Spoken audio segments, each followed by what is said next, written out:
So for session 11, it talks about John DeLorean. And anybody about my age, like we all love Back to the Future, right?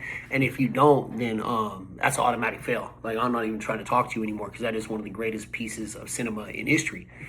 But they drive the DeLorean. It's a time machine. And I always remember when I was a kid, like, I want a DeLorean so bad. How come you can't ever find any anywhere? Well, it turns out you can't find any anywhere because John DeLorean, the one who started the company, was kind of crazy.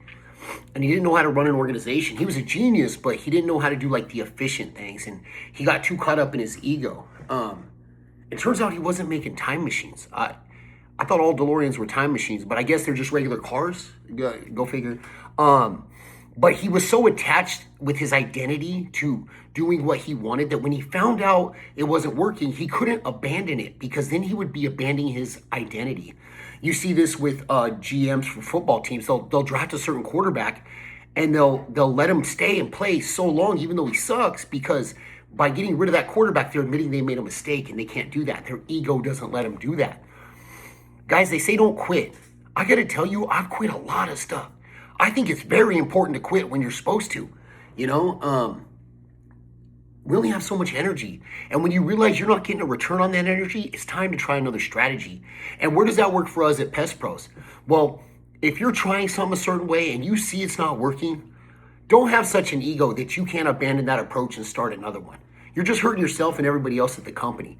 Don't be afraid to quit. Sounds weird, right? That's not the lesson I would give my kids at their age. But for us, we have to realize when we're not getting the returns we're supposed to. You know, and I want to talk about one more thing for session 11. And that's maintaining your own scorecard. KPIs, scorecards, it's all important, okay? But what you can't do is get your identity caught up in something that somebody else measures. The minute you start comparing yourself to somebody else, you've given up, you've lost. They say that happiness is quality of life minus envy. So I might be like, I don't know, checking out my cool shoes. And I'm like, man, these shoes are so cool. And then I see somebody else who has cooler shoes. My shoes suck. Man, I'm terrible. My life's terrible. Just a kind of a basic example there. You need to determine what success means to you and measure yourself by those determinations, by those KPIs, if you will. Now, it's important to meet scores, man. We got a company to run. But don't worry about if everybody else is meeting those scores or if they're doing better than you. Just do your job and measure yourself by your ability to do your job. Your identity shouldn't be wrapped up in a single idea or in how other people are doing. It should be wrapped up in how well you're doing based upon what you've determined to be important in your life. I think that's important to remember, guys.